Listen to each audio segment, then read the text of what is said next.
Hello, my name is Devin Cherry. I'm going to talk to you today about my experience with the Geocorps program.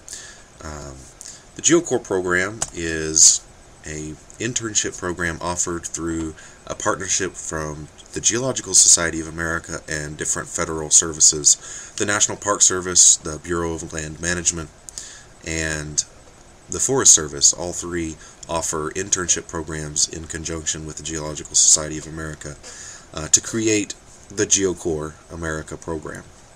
These internships are mainly geology based, but anyone from high school to professor college level students can apply for these positions, and they offer the Park Service the ability to, or any of these services, the ability to fill research positions or interpretive positions with people who don't have to be paid full amounts, and due to budget restrictions help alleviate some of the workload that these services have, and it gives then the applicant the ability to get some real world experience in their field of study or in these services, and many of them lead into full-time jobs that students or the applicant can use later on. Geocorps started in 1997 with only 2 positions listed with the Park Service. Today there's been over 759 positions listed through Geocorps, most of which, 468 of which, were with the National Park. My internship was done at Fossil Butte National Monument in the summer of 2011. Fossil Butte National Monument is located in southwestern Wyoming, just south of Yellowstone National Park and Bridger-Teton National Forest. Compared to these parks and many other parks like Grand Canyon, Fossil Butte is relatively small, but that doesn't mean it's not worth visiting, and doesn't mean that it doesn't have a lot to offer. Most of what you'll see is in the visitor center when you visit there, and most of my work as a Geocorps intern and all was done in the visitor center. But Fossil Butte, the park's namesake, is behind the visitor center there in this picture, and I'll let myself tell you a little more about that. Behind me is Fossil Butte, whose limestone cliff faces represent part of the Green River Formation. The Green River Formation is limestone sediments that were laid down by an ancient lake over 52 million years ago. Within those sediments, now turned to stone, we find fossils like this Nidea eocena, a herring, which just so happens to be Wyoming's state fossil, and the most common fully articulated vertebrate fossil in the world. These, and a multitude of other fossils, are preserved here in Fossil Butte National Monument for the enjoyment of future generations. Now, as you can see here, I'm obviously in a Park Service uniform. As I mentioned before, many of the Geocorps interns actually lead on to other positions with the services they participated in, and I was able to come back the next summer in 2012 as a interpretive ranger with Fossil Butte National Monument. So I was able to continue a lot of the work that I did as a Geocorps intern the next summer and finish up a lot of the projects that I didn't get to or didn't get to finish. And this is one of those, a video podcast presentation that I put together my second summer there, completing some of the projects that I did the previous summer. Some of those projects included this exhibit and a few other exhibits. Of course, I didn't find the fossils or prepare these fossils, but I was able to work on the exhibit that displays them. So the writing and the arrangement that you see here was done by me in conjunction with the museum curator at Fossil Butte. This display talks about the fossil fish fry and fingerlings, the baby fish that you find at Fossil Lake, or in Fossil Lake deposits, and showcases the exquisite preservation there. Also, we find plant fossils there. This one's interesting that it's a display that I helped put together that talks about the interaction between insects and the plants, and the traces that the insects left behind on the leaves that blew into the lake and settled to the bottom before they got preserved. This fossil is one that was already in the visitor center by the time I got there, but one that we used as an interpretive tool to talk about how many fish fossils are actually found here. This plate is about 4 feet wide and has over 256 fish fossils on it. Fish are extremely abundant here at this monument. As you saw in the video before, the Nidea eocena is the most common fully articulated vertebrate fossil in the world, and they're all found in this one deposit. So I put together a couple posters as a Geocorps intern that talks about this abundance versus diversity.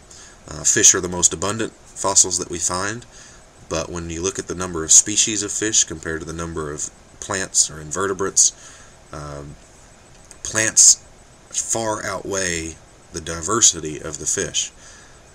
So this is a good interpretive tool. Well, the plants are living out around the lake and are much more diverse, but the fish are living in the lake and dying in the lake, so you find more fish fossils because you're looking at lake sediments.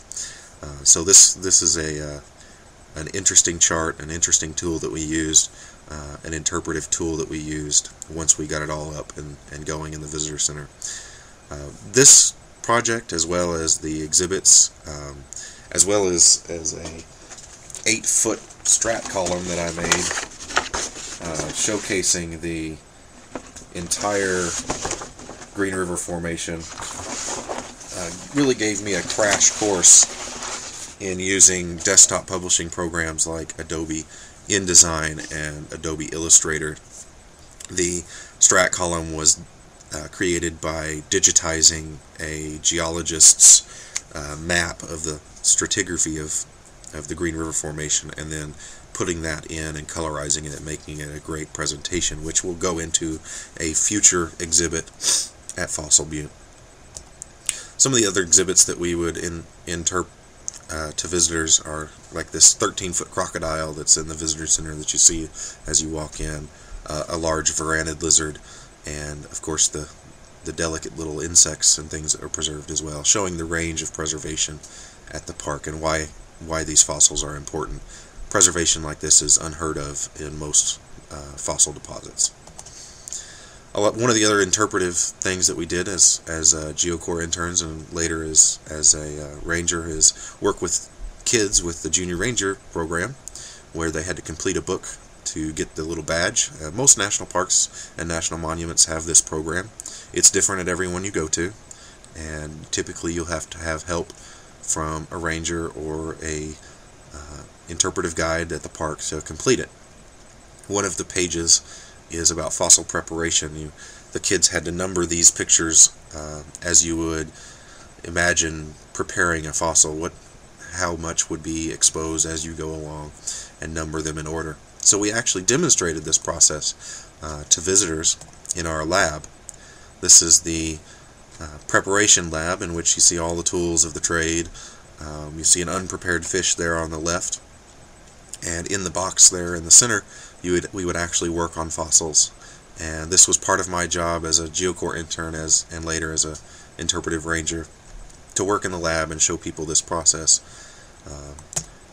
This is a fossil that I actually took out of the quarry on the park property and put into the lab, and as I interpreted the process, was able to prepare this fossil over the course of the first summer that I was there.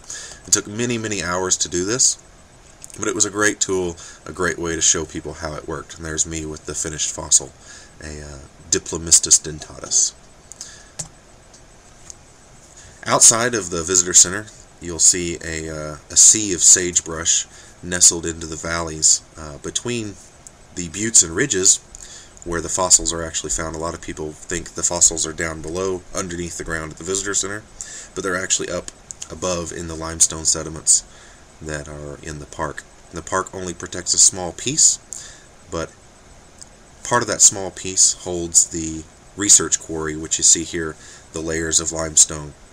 And Geocorps interns, like myself, actually worked in the quarry to quarry fossils out and show visitors that process. So at the park you could essentially see a fossil be dug up, see a fossil be prepared, and then see finished fossils being displayed in the visitor center, and learn all about them from the interpretive guides like the Geocorps interns would do.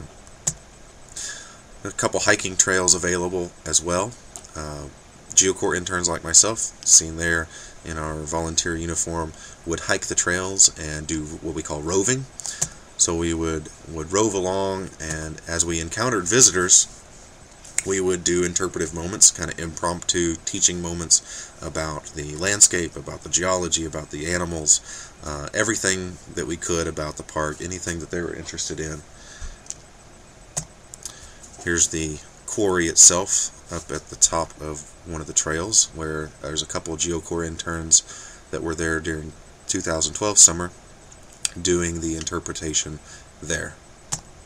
We also interacted with school groups on a regular basis towards the end of the summer. Here's one of the other rangers giving a talk. We did activities ranging from guided talks, museum guided tours. We took walks up the trails and did moments with the kids like that. We played games. This was a lot of fun, and actually is one of the reasons now why I'm going into education and pursuing a career in teaching, was the teaching moments that I experienced as an intern and ranger at Fossil Butte. Of course, it's not all about the fossils. There was plenty of wildlife to see. These are pronghorn antelope. The antelope actually outnumber people in Wyoming, so we saw them a lot. There's another pronghorn in the snow. Wyoming gets a lot of snow towards the beginning and end of the summer. Elk also came into the park in great numbers. Mule deer, moose, and jackrabbits. The wildlife, of course, is protected under the park as well, not just the fossils, so we interpret the animals as well. So these are a couple posters that I created to put in the picnic area about the birds that you'll see, and of course the different mammals and their sign, what you can see that they leave behind. And yes, those are real droppings that we collected and then put into the exhibit. The most memorable thing, of course, about the position was the people. Fossil Butte is a very small park, so you get really familiar with the people that you work with, and kind of adopt them as a second family. And a lot of these people I'm still in contact even 2 years after I did the program, and I still will be. And they made it the memorable experience that it is, and that networking ability is something that is invaluable, well worth the experience of the program. And I highly recommend the Geocorps program to anyone interested in working with these federal services as a way to get in and get started. If you're interested in getting involved with Geocorps, go to these websites. Of course, Geocorps is a subset of Geological Society of America. You have to be a member of GSA to participate in Geocorps. The National Park Service has a lot of opportunities. You can go to nps.gov to see their opportunities. You can see their opportunities on usajobs.gov, and another program it's not related to Geocorps, but for educators, the Teacher Ranger Teacher Program is a fantastic program that gets teachers and educators in all walks of education to come out, do a summer position, and then go back to the school to teach curriculum designed around the park that they participated at.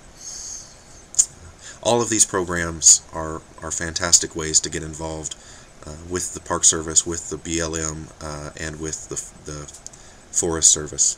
And I highly recommend that if you're interested in working in any of these, or interested in working in the field, to look into these and get involved. Thank you, and I hope you've enjoyed this presentation.